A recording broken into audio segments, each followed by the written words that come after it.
seorang ibu dengan anak perempuannya yang bernama Darmi.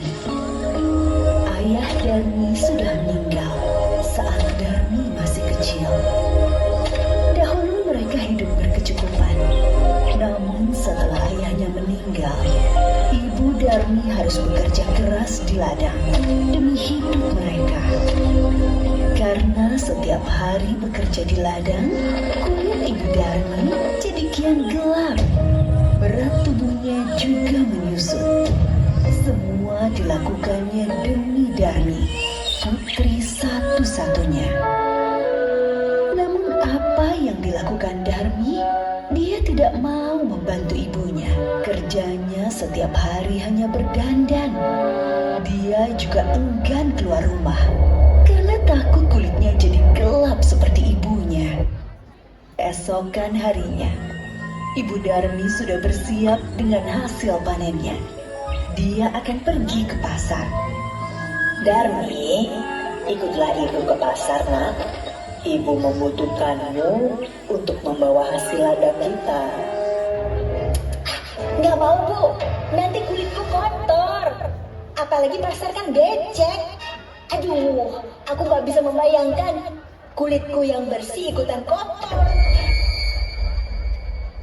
Akhirnya, ibunya ke pasar sendiri dengan membawa hasil ladang itu.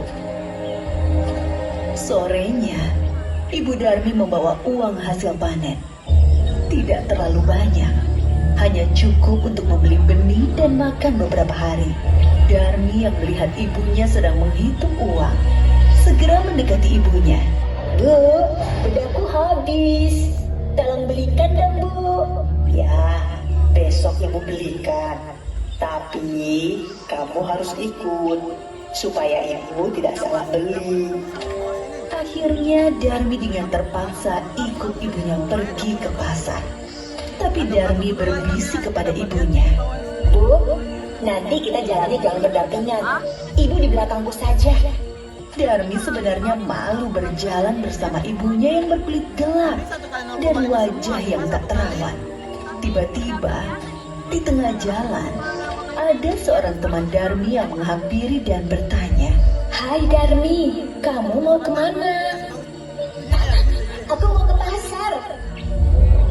Teman Darmi melihat ibu Darmi dengan pandangan bertanya. Dia siapa Darmi? Ibumu ya? Darmi yang tak ingin temannya tahu jika dia punya ibu yang kotor dan jelek, segera menjawab.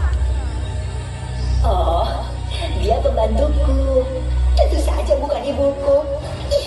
Kelihatan sebenarnya Bang, kalau di laptop Betapa sedih saat ibu Darmi ayo mendengarnya. standby bagi saya. Namun hanya ditahan Dapat dalam lihat hati. tulisan Sainera-nya di atas. Mereka melanjutkan perjalanan. Karena background itu yang kita mau Darmi ambil, bertemu background dengan Sainera. temannya yang lain. Darmi, kau mau kemana? Supaya pas Aku penampilan mau ini ke ditahu pasar. kegiatannya Sainera. Ngomong-ngomong, siapa yang ada di belakangmu? Apa dia ibumu?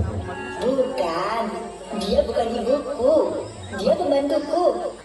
Sungguh hati ibu Darmi semakin sedih.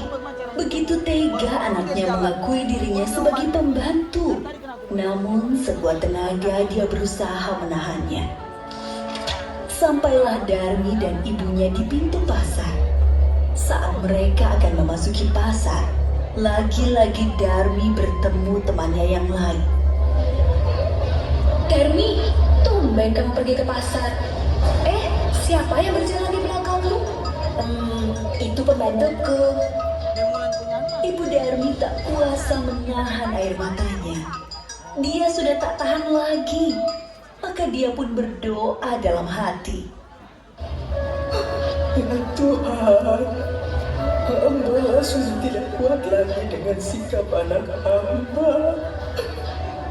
Tolong kiranya Tuhan menghukumnya agar dia menjadi jerah. Setelah ibu Darmi selesai berdoa, tiba-tiba Darmi menjerit. Ibu! Ada apa dengan kakiku? Tidak bisa digerakkan lagi. Sedikit demi sedikit Darmi menjadi batu. Ibu Darmi menangis pilu. Maafkan aku nak. Ini semua karena perlakuanmu terhadap ibu.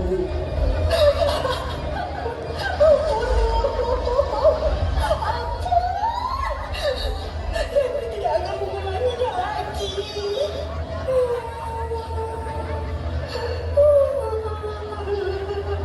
Darmi merintih sambil menangis meminta ampunan ibunya. Sayang, semua tak bisa kembali. Darmi tetap menjadi batu. Dia harus menanggung hukuman karena telah durhaka terhadap ibunya yang sudah merawat dan menjaganya hingga dia besar. Batu itu akhirnya dipinggirkan orang-orang dan disandarkan di tepi. Hingga sekarang, batu itu masih ada di Kalimantan Barat dan dinamakan Batu Menangis